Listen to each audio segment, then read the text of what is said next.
Are they doing it to try to get a better trade deal with the U.S.? Is it that simple or no? Well, it disappoints me to see the UK act as kind of lackeys of the US. I mean, it's sad to see. I mean, it's not the heyday of the British Empire, but it's one of the largest economies in the world, major financial center, nuclear power. I mean, it's not like it's a tertiary power, but I see what's going on, but I have to say, I don't understand it. I don't see why the UK can't go their own way a little bit, but not to but they are. So they're not, but not to get too immersed in the politics. You can pretty much lay the entire Ukrainian tragedy at Biden's feet, because Russia would not have invaded Ukraine in February of 2022 if they hadn't been provoked for 14 years. I mean, going back to 2008. So what happened in 2008? George W. Bush stands up at a NATO summit and says, Georgia and Ukraine should join NATO.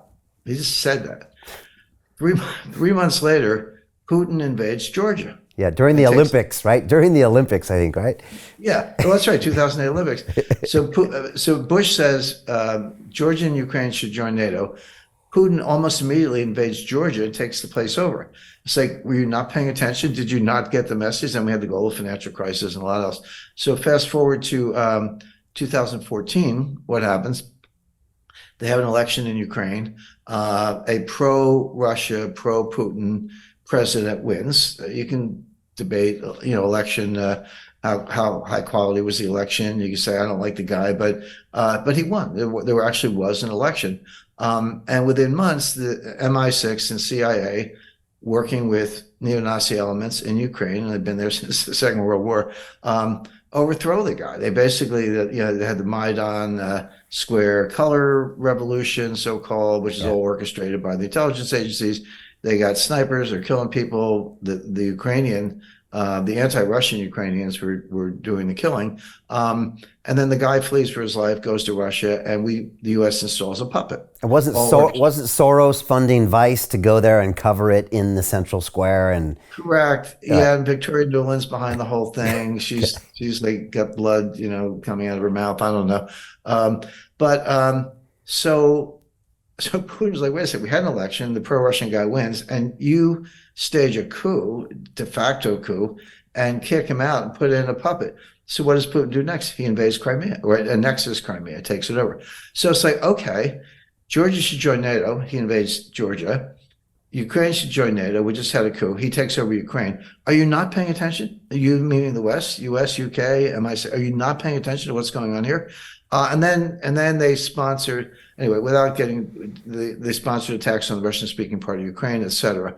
So by 2022, Putin's at the end of his rope. Now, yes, he did invade. Of course he did. And no, there's no disputing that. But it was no, the Minsk Accords, which were balanced, I would say. They gave Donbass some autonomy in exchange for neutrality, and Ukraine would not join NATO, et cetera.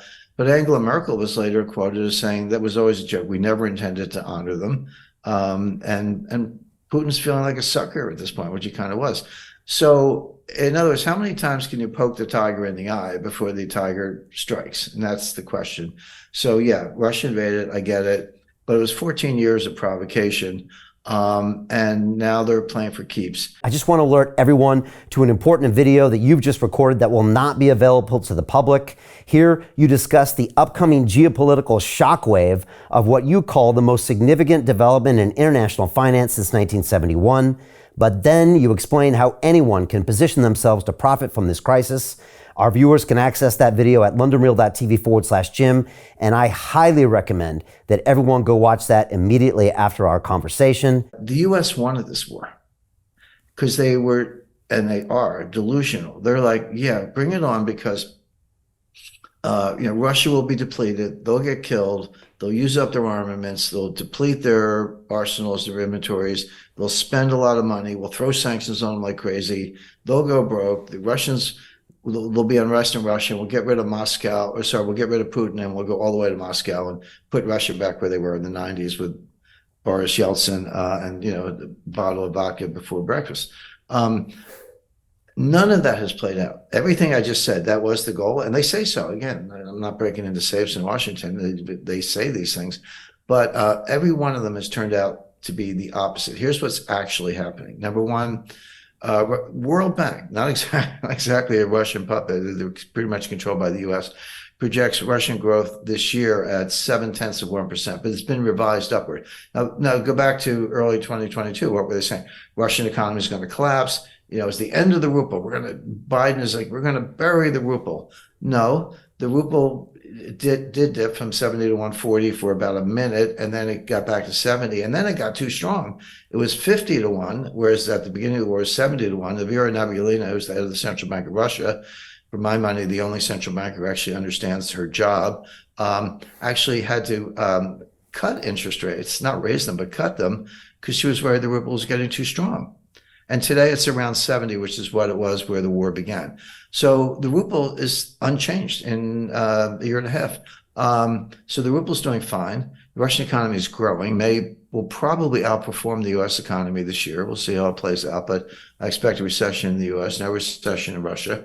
Their foreign exchange reserves are up because they're selling more oil than ever at higher prices.